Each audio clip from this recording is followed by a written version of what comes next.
Ramayana Aranya Kanda 4th సర్గ.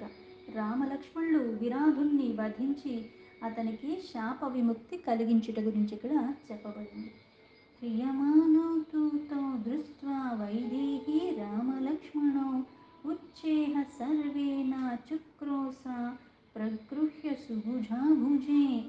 విరాధుడు ఎప్పుడైతే రామలక్ష్మణుని తన భుజముల మీద కూర్చోబెట్టుకుని అలా ముందుకు తీసుకుపోతుండగా చక్కని భుజ సౌందర్యం గల వైదేహి వ్యాకుల పాటునకు లోనై తన 2 భుజములను పైకెత్తి గట్టిగా అరుస్తుంది. ఏష దాశరథి రామ సత్యవాన్ శీలవాన్ శుచి రక్షస రౌద్రరూపేణ హీయతే సహ లక్ష్మణ. సత్యసంధుడు, ఉత్తమ శీల సంపద కలిగి ఉన్నవాడు, పవిత్రుడు అయిన దశరథుడొక్క లక్ష్మణుడితో రాముడిలా అంటున్నాడు. ఈ భయంకరమైన విరాధుడు అపహరించుకుని పోతున్నాడే అని. అంటే వాళ్ళిద్దరినీ అపహరించుకుని తీసుకెళ్ళిపోతున్నా అనుకున్నాడు. రాముడు ఎంత దూరం తీసుకెళ్తే తీసుకెళ్ళని అన్నట్టుగా అవకాశాన్ని వినియోగించుకుంటున్నాడని అర్థం చేసుకోలేక భయానికి లోనైపోయింది వాళ్ళిద్దరికి ఏమైపోతుందా అని. అందుకని దశరథ మహారాజు యొక్క పిల్లలైన ఈ రామ లక్ష్మణుని అలా రాక్షసుడు మోసుకుని వెళ్ళిపోతున్నాడే అని గోల పెడుతుంది. మామృకా భక్షయిష్యంతి శార్దూలా విపినస్తథా మాం హరోత్సృజ్య కాకుత్సౌ నమస్తే రాక్షసోత్తమ. ఓ మహారాక్షసుడా, ఇక్కడున్న నన్ను తోడేళ్ళు కానీ పెద్ద పులులు కానీ అలానే ఏవో క్రూర మృగాలైన చిరత పులులు కానీ తినేస్తాయేమో.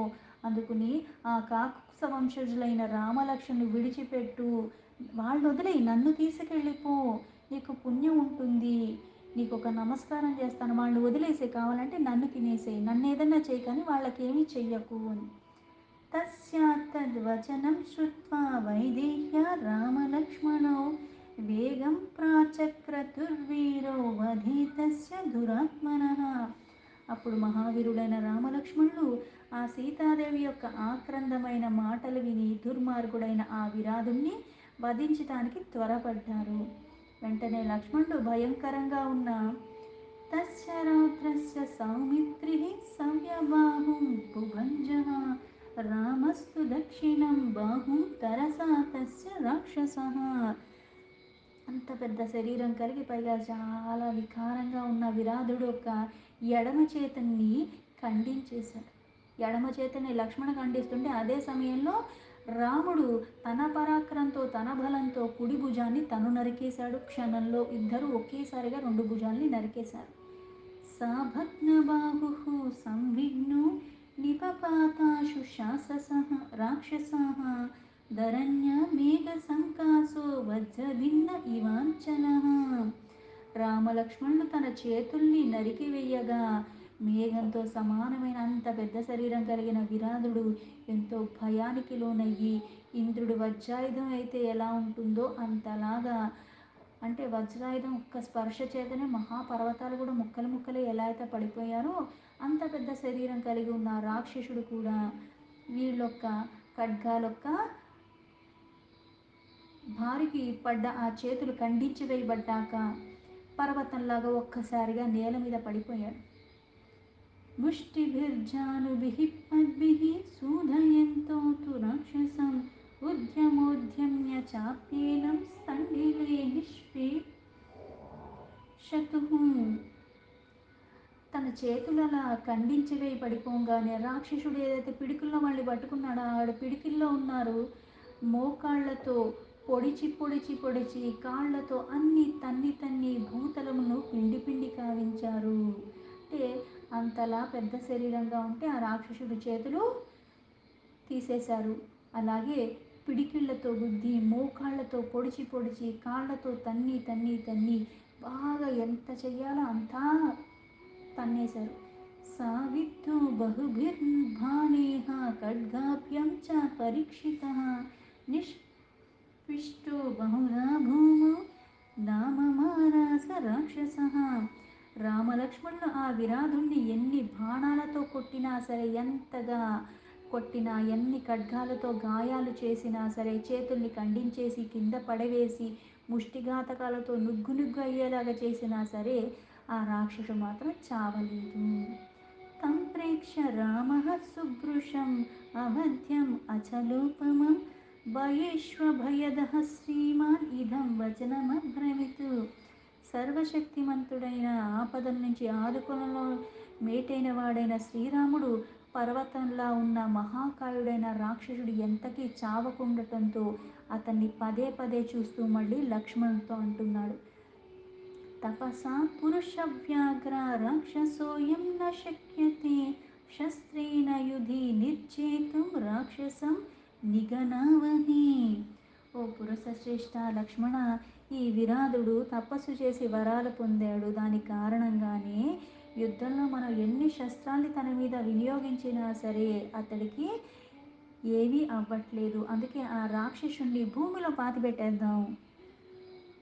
తచ్చుత్వా రాఘవేనోక్తం రాక్షసః ప్రశ్రితం వచః ఇదం ప్రోవాచ కాకుత్సం విరాధః పురుషర్షభం. శ్రీరాముడు చెప్పిన మాటలు విని ఆ విరాధుడు పురుషశ్రేష్ఠుడైన రాముడితో ఇట్లా మళ్ళీ వినమ్రమైన మాటలు మాట్లాడుతున్నాడు. హతోస్మి పురుషవ్యాఘ్ర శక్రతుల్య బలేన వై మయా తు పూర్వం త్వం మోహాత్న జ్ఞాతః పురుషర్షభః. ఓ మహాపురుష, ఇంద్రుడంతటి బలశాలివైన నీ దెబ్బకు నేను చచ్చినట్టే. నా మోహవశమున ఇంతవరకు నేను నిన్ను గుర్తించలేదు నాయనా అని. కౌసల్యా సుప్రజా రామా తాతత్వం విదితో మయా వైదేహీ చ మహాభాగా లక్ష్మణశ్చ మహాయశాః. ఓ నాయన, నువ్వు కౌసల్యాదేవి యొక్క నోములొక్క పంటవి శ్రీరాముడివని నేను ఇప్పుడే తెలుసుకున్నాను. ఆమె మహాసాధ్వి అయిన వైదేహి అని, ఇతడు వాసిగాంచిన లక్ష్మణ్ స్వామి అని నేను ఇప్పుడు తెలుసుకున్నాను నాయనా అని. అపి శాపాదహం ఘోరా ప్రవిష్టో రాక్షసిం తనుం తం భూరిర్నామ గంధర్వః శప్తో వైశ్రవణేనః. నేను తుంబురుడు అన్న గంధర్వుడును కుబేరుడితో శాపానికి గురైన కారణంగానే ఆ ప్రభావంలో ఇలా ఘోరమైన రాక్షస రూపాన్ని నేను దాల్చాను. ప్రాసాద్యమానశ్చ మయా సోబ్రవీన్మాం మహాయశాః యథా దాశరథీ రామః త్వాం వదిష్యతి సంయుగే తథా ప్రకృతిమాపన్నో భవాన్ స్వర్గం గమిష్యతి. అప్పుడు నేను పశ్చాత్తాపపడి ఆయన్ను పరిపరి విధాలుగా వేడుకున్నానంటే శాప విముక్తి ఎలా వస్తుంది అని. అంతటా కుబేరుడు ప్రసన్నుడై అప్పుడు నాకు చెప్పాడు, ఓ మహాయశస్వి అయిన దశరథుడి యొక్క పుత్రుడైన శ్రీరాముడు వస్తాడు, నీతో యుద్ధం చేస్తాడు. ఆ యుద్ధంలో నిన్ను వధిస్తాడు. అప్పుడు నీకు నీ ముందు స్వరూపమైన తుంబుర రూపం వస్తుంది. మళ్ళీ స్వర్గానికి చేరగలవు అని. అతి వైశ్రవణో రాజా రంభాసక్తం పురాణగా అనువస్తీయమానో మాం సంక్రుద్ధో వ్యాజహారః. ఓ మహాత్మా, పూర్వం ఒకరోజు నేను రంభ అయిన అప్సరసల మీద ఆసక్తి కలిగి ఆ సమయంలో అనువుగా కుబేరుడి సేవలో పాల్గొనలేక నేను వెళ్ళలేదు. అందుకే కోపానికి లోనయ్యి అతడు నన్ను ఈ విధంగా శపించాడు. నా మళ్ళీ నేను వేడుకొనగా మళ్ళీ శాప విముక్తి రీతిని కూడా నాకు చెప్పాడు కుబేరుడు. తవ ప్రాసాద్యాన్ముక్తోహం అభిశాపా సుధారుణాత్ భువనం స్వం గమిష్యామి స్వస్తివోస్తు పరంతప. స్వామి, నీ అనుగ్రహం వలన భయంకరమైన ఈ శాపం నుంచి నేను విముక్తుడైపోయాను. ఇక నా లోకానికి నేను వెళ్తాను. మీకు శుభమవుగాక అన్నాడు. ఇతో వసతి ధర్మాత్మా శరభంగః ప్రతాపవాన్ అధ్యార్థయోజనే తాత మహర్షిః సూర్యసన్నిభః తం క్షిప్రమభిగచ్చత్వం సతే శ్రేయో విధాస్యతి. మహాతపస్వియు ఎంతో ధర్మాత్ముడైన శరభంగ మహర్షి ఈ సమీపంలోనే ఉంటున్నాడు. ఓ ప్రభు, సూర్యుని వల్ల తేజస్శాలి అయిన ఆ మహాత్ముని ఆశ్రమానికి మీరు వెళ్తే 1.5 యోజనముల దూరములో ఉంది. వెంటనే ఆయన్ని దర్శించుకోండి. ఆ ముని మీకు మేలు చేస్తాడు అని చెప్పాడు.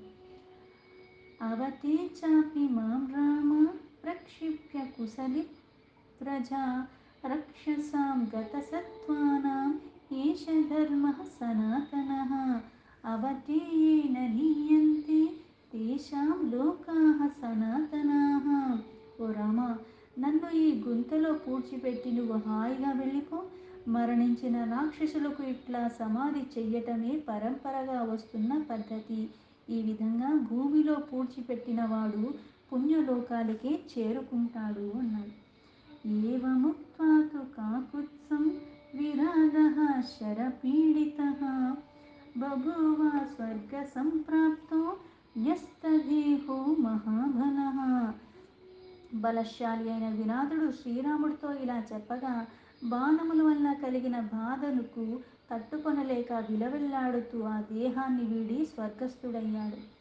తచ్చుత్వా రాఘవో వాక్యం లక్ష్మణం వ్యాధిదేశః కుంజరస్యైవ రౌద్రస్య రాక్షసస్యాస్య లక్ష్మణ వనే అస్మిన్ సుమహశ్రభ్రం కన్యతాం రౌద్రకర్మణః. అవసాన దశలో విరాధుడు చెప్పిన మాటలు విని శ్రీరాముడు ఆ లక్ష్మణుడితో ఇలా ఆదేశించాడు. ఏనుగులాగా భయంకరమైన ఆకారం కలిగి క్రూర కర్మలు చేస్తుండే ఈ రాక్షసుడు పాతి పెట్టడానికై ఈ వనములో ఒక పెద్ద గోతిని మనం తీయాలి. ఎంతున్నాడో మనిషి, అంత గుయ్య, అంతకన్నా పెద్దది తీస్తే కానీ అందులోకి వెళ్ళడు. ఇత్యుక్త్వా లక్ష్మణం రామః ప్రదర్శ కన్యతామితి తస్మౌ విరాధమాక్రమ్య కంఠే పాదేన వీర్యవాన్. గొయ్యని తవ్వటానికి బాధ్యతను లక్ష్మణుడికి అప్పచెప్పి వెంటనే పరాక్రమశాలి అయిన శ్రీరాముడు ఆ విరాధుని శరీరాన్ని కడిగేసి వాని కంఠంపై తన పాదములతో తొక్కాడు. తతః కనీంద్రమాదాయ లక్ష్మణः స్వాభ్రముత్తమం అఖనత్ పార్శ్వతస్తస్య విరాగస్య మహాత్మనః.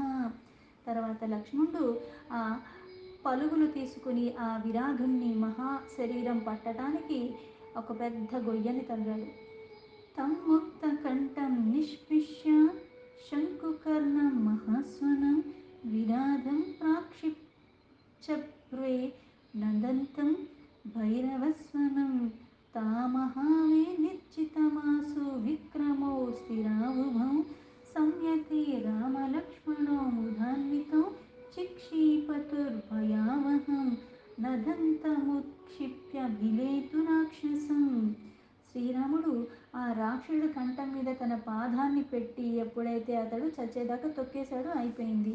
తర్వాత అది తొలగించగానే నిక్క పొడుచుకున్న చెవులు గల ఆ విరాధుడు భీకరమైన ఒక మహానాదాన్ని చేశాడు. అప్పుడు లక్ష్మణుడు అక్కడ ఉన్న ఆ విరాధుడు ఒక పెద్ద గొయ్యలోకి నెట్టేశాడు. ఆ సహాయశూరులైన, అంటే సామాన్యమైన వీరులు కాదు ఇద్దరు. అటువంటి ఇద్దరు ఆ రణరంగంలో స్థిరంగా నిలిచి ఉన్నవారైన రామలక్ష్మణుడు భయంకరంగా ఉన్నవాడిని అలాగా అరుస్తున్నా సరే యుద్ధంలో తమ చేతిలో నిర్జితుడైన రాక్షసుణ్ణి లేవనెత్తి సంతోషంతో ఆ గోతిలోకి విసిరేశారు. అవధ్యతాం ప్రేక్ష మహాసురస్య తౌ శితేన శస్త్రేణ తథా నరర్షభౌ సమర్థ్యా చాత్యాత విశారాధౌభౌ వీలే విరాధస్య వధం ప్రచక్రతు. ఎందుకంటే ఆయుధంతో మరణం లేదు, అందుకని ఆయుధం ఏమీ లేకుండా పీకి మీద కాలేసి తొక్కేసి శ్వాస ఆగిపోతుంది, ఊపిరి పీల్చుకోవాలని తర్వాత తీసుకెళ్ళి గొయ్యలో పెట్టి పాతి పెట్టేయటం, ఇంకా జీవించే అవకాశం లేదు. నరశ్రేష్ఠులైన ఆ రామలక్ష్మణులు యుద్ధం చేయటంలో ఆరితేరిన వారు.